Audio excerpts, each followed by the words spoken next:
역대상 11장 15절에서 25절까지 제가 공부해드립니다. 35두머리 중 세 사람이 바위로 내려가서 아둘람 굴 다윗에게 이를 때 블레셋 군대가 르바임 골짜기에 진쳤더라. 그때 다윗은 산성에 있고 블레셋 사람들의 진영은 베들레헴에 있는지라. 다윗이 갈망하여 이르되 베들레헴 성문 곁 우물물을 누가 내게 마시게 할꼬 하며 이 세 사람이 블레셋 사람들의 군대를 돌파하고 지나가서 베들레헴 성문 곁 우물물을 길어 가지고 다윗에게로 왔으나 다윗이 마시기를 기뻐하지 아니하고 그 물을 여호와께 부어드리고 이르되 내 하나님이여 내가 결단코 이런 일을 하지 아니하리이까 생명을 돌아보지 아니하고 갔던 이 사람들의 피를 어찌 마시리이까 하고 그들의 자기 생명도 돌보지 아니하고 이것을 가져왔으므로 그것을 마시기를 원하지 아니하니라. 세 용사가 이런 일을 행하였더라. 요압의 아비새는 그 세 명 중 우두머리라. 그가 창을 휘둘러 300명을 죽이고 그 세 명 가운데에 이름을 얻었으니 그는 둘째 세 명 가운데 가장 뛰어나 그들의 우두머리가 되었으나 첫째 세 명에게는 미치지 못하니라. 갑셀 용사의 손자 요야다의 아들 분하에는 용감한 사람이라. 그가 모압 아리엘의 아들 둘을 죽였고 또 눈 올 때 함정에 내려가서 사자 한 마리를 죽였으며 또 키가 큰 애굽 사람을 죽였는데 그 사람의 키가 5규빗이요 그 손에 든 창이 배틀채 같으나 그가 막대기를 가지고 내려가서 그 애굽 사람의 손에서 창을 빼앗아 그 창으로 죽였더라. 요야다의 아들 분하야가 이런 일을 행하였으므로 세 용사 중에 이름을 얻고 30명 중에서는 뛰어나나 첫째 세 사람에게는 미치지 못하니라. 다윗이 그를 세워 시 대장을 삼았더라. 아멘. 다윗의 용사들 중에서 첫 번째 세 사람은 요셉 바세덱과 삼마와 일르아사, 총사령관은 요압.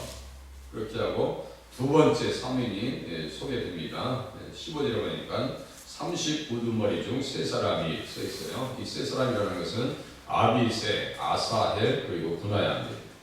이 사람들이 아둘람 굴 다윗에게 이를 때, 아둘람 굴 다윗에게 이를 때 아둘람에 어떤 사람들이 모여 있었어요? 한난당한 모든 자, 빚진 모든 자와 마음이 원통한 자와 그들이 다 다윗에게 모여서 다윗이 우두머리가 되었고 400명까지 되었더라 이렇게 써 있어요. 그러니까 아둘람 굴 다윗에게 이를 때, 그러니까 이 사람들은 다윗이 유리한 상황에 있을 때 찾아온 게 아니에요.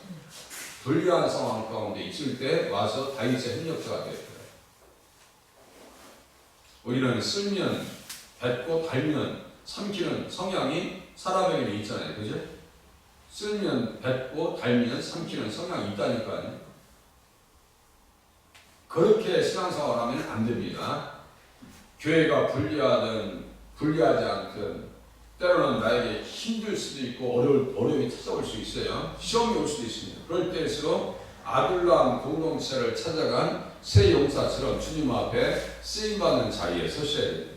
교회를 섬기다가면요 어려운 일도 많이 찾아옵니다.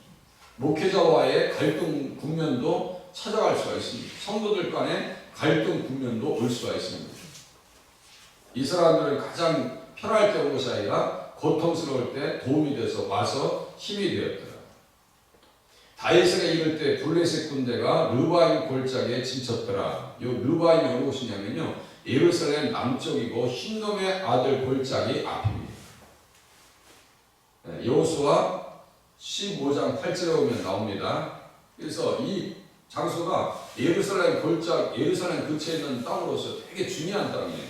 전략지이고 영적으로 중요한 종교적 위치가 있는 자리라고. 르바임 골짜기에 블레셋 군대가 진치고 있었고 가득했어요. 16절에서 그때 다윗은 산성에 있고 블레셋 사람들의 진영은 베들레헴에 있는지라. 베들레헴에 있어요. 그런데 다윗이 갈망하여 이르되 베들레헴 성문 곁 우물물을 누가 내게 마시게 할꼬. 아니 물이 없어서 마시게 하겠다. 지금 전쟁하는데 물 없이 전쟁할 사람이 누가 있겠어요? 이미 다윗성 시온상 성 예루살렘 성을 빼앗았기 때문에 뭐 얼마든지 거기에 물을 공급받을 수 있고 얼마든지 양식도 있습니다. 그런데 왜 갑자기 다윗이 노망이 났는가? 갑자기 물 마시고 싶다고 해요. 갈망합니다. 베들레헴 섞는 몇 우물물을 누가 내게 마시게 할까? 이 말씀은요, 예수님과 직접적으로 관련되어 있습니다. 베들레헴에 누가 성탄하셔요? 예수님께서 성탄하십니다. 그리고 예수님께서 오셔서 십자가에서 무슨 말씀하셔요? 그 후에 예수께서 모든 일이 이루어진 것을 아시고 성경을 응하게 하려 하사 이르시되 내가 목마르다 하시니, 내가 목마르다 하시니, 이 말씀과 직접적으로 연결되어 있습니다. 이 말씀을 시편 69장에 그대로 써봐요. 다윗이 21절이네요.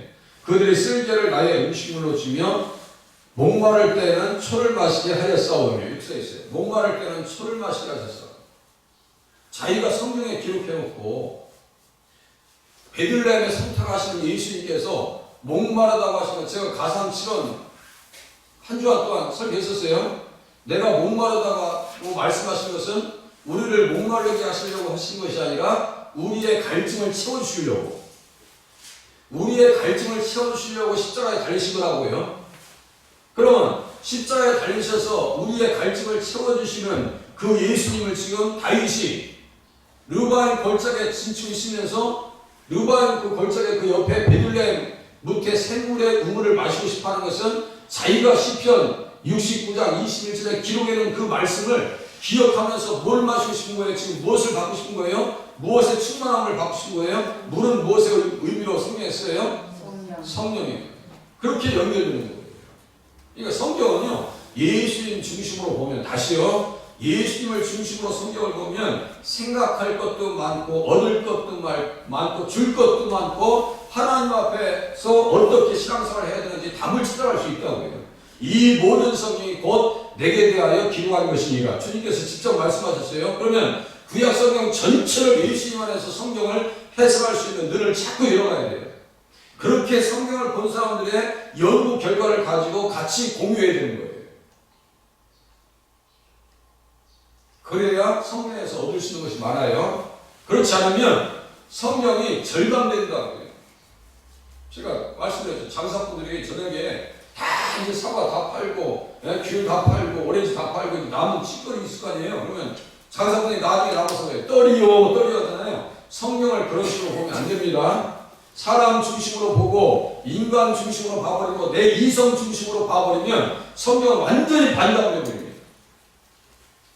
성경 그렇게 보면 안 돼요. 그래서 성경을 볼 때 사람 중심으로 보지 말고 예수님 중심으로 성경을 볼 수 있는 훈련을 자꾸 하셔야 돼요. 그래서 요새는요, 강단 사역자들이 예수님 중심으로 이야기하지 않는 것이 정말 통탄스럽습니다. 어떤 분들은 성경책 읽어놓고 엉뚱한 얘기해. 뭐 세상 사람 얘기하고 정치인 얘기하고 유명한 철학가 얘기하고 문학가 얘기하고 베스트셀러 책 가지고 얘기하고 상담학 가지고 성경을 적용하고 있어요. 그게 반감된다고요. 뭐 잘못됐다고 얘기를 못하겠어요. 그런데 성경의 내용이 너무너무 내용이 축소되어 버리니까 그 말씀을 보면서 이 왜 다윗이 갈망하고 있는가? 누구를 갈망하고 있는 거예요? 결국은요, 예수님을 사모하고 있는 다윗의 고백을 우리가 본문을 통해서 깨닫게 됩니다. 예수님을 사모하는 그 마음. 요한복음 4장 7절에 보니까 사마리아 여자 한 사람에게 예수님께서 물을 길러 왔는데 말씀하십니다. 물을 좀 달라. 당신은 유대인으로서 사마리아인 나에게 물을 달라고 하십니까? 예수님께서 말씀하십니다.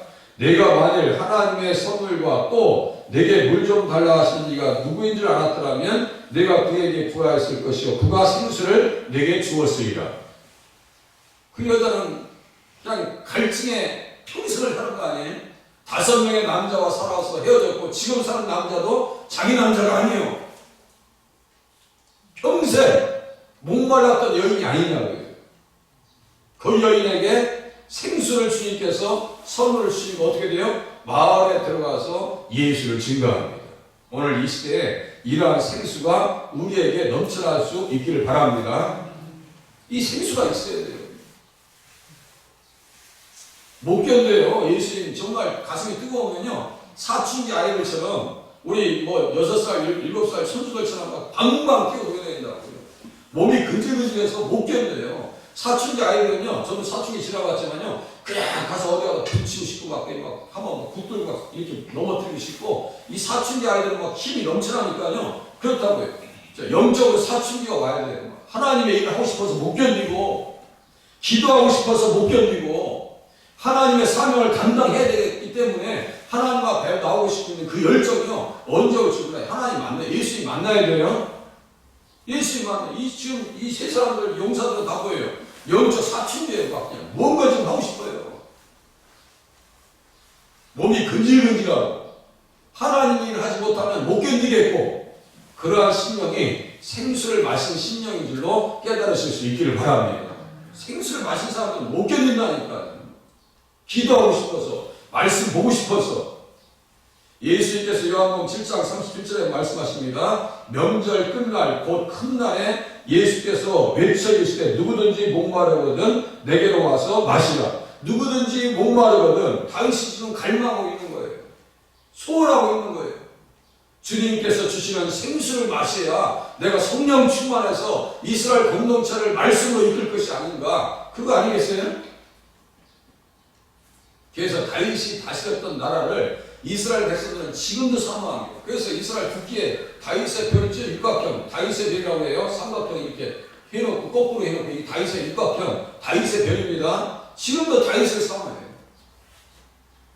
다윗의 시대를 가장 아름답게 옵니다. 세계인물 중에서 앙케이트 조사하죠. 세계 인류 중에서 가장 영향력 있는 사람이 누구냐 하면 꼭 5손가락, 10손가락 안에 들어간 사람이 다윗이에요. 그렇게 대단한 사람이에요, 다윗이. 그렇게 인정받은 이면에는 누구를 사모하는 신앙이 있었던 거예요? 예수님을 사모하는 신령이 있었더라, 이거예요. 그대로 살아갑니다. 누구든지 목마르거든 내게로 와서 마시라. 나를 믿는 자는 성경 이름과 같이 그 배에서 생수의 강이 흘러나오리라. 보내요. 세 사람이 18절 보세요. 이 세 사람이 블레 사람들의 군대를 돌파하고 지나가서 베들레헴 성문 몇 우물물을 길어가지고 다윗에게로 왔으나 다윗이 마시기를 기뻐하지 아니하고 그 물을 여호와께 부어드렸다. 이게 뭐예요? 전제입니다. 전제.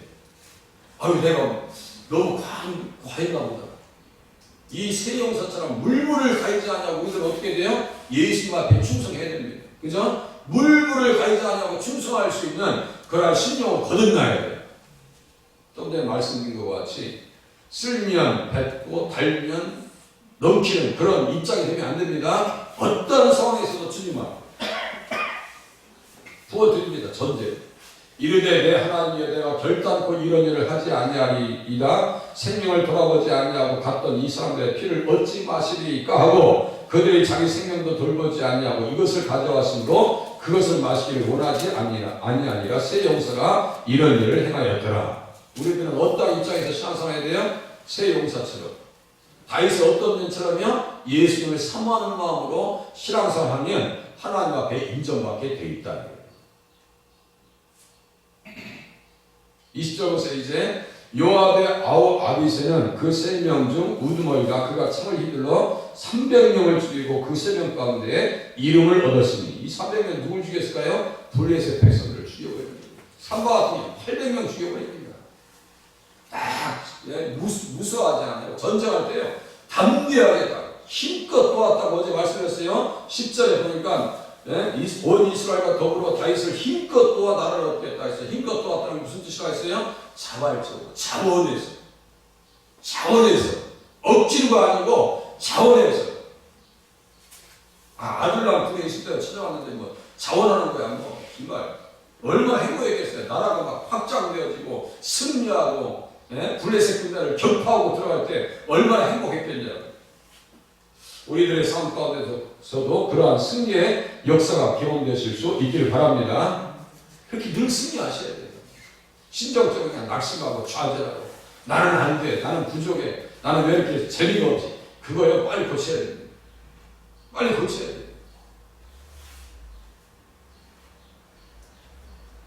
그런 둘째 3명 가운데 가장 뛰어난 그들의 우두머리가 되었으나 첫째 3명이는 내게는 믿지 못하니라. 아비세, 아사헬, 분하야. 이 세 사람 중에. 그리고 아비세하고 아사헬은 요압의 동생입니다. 이 싸움 잘 그치고는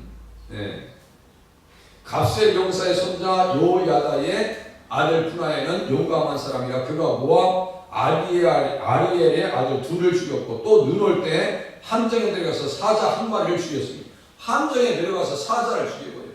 그러니까 보통 사람 아니라니까.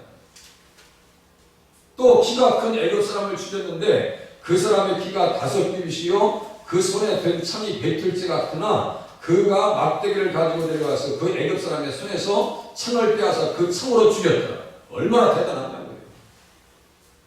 5규빗이에요. 1규빗이 45cm입니다. 그러면 5, 25, 2m 25cm짜리. 최용만이 그것도 이 배틀째 같은 창을 가지고 있어요. 막대기 가지고 내려가서 뺏어서 죽여버립니다. 대단한 사람들이에요. 요야다의 아들 분하야가 이런 일을 행하였으므로 세 용사 중에 이름을 얻고 30명 중에서 뛰어나나 첫째 세 사람에게는 미치지 못하니라. 다윗이 그를 세워 시대장을 삼았더라. 그렇게 하고 이 사람은 언약의 계보, 언약의 자손이 누구에게 있는지 알고 솔로몬 편에 들어가요. 솔로몬 편에 들어가고 아도니아는 이 사람을 그래서 싫어합니다.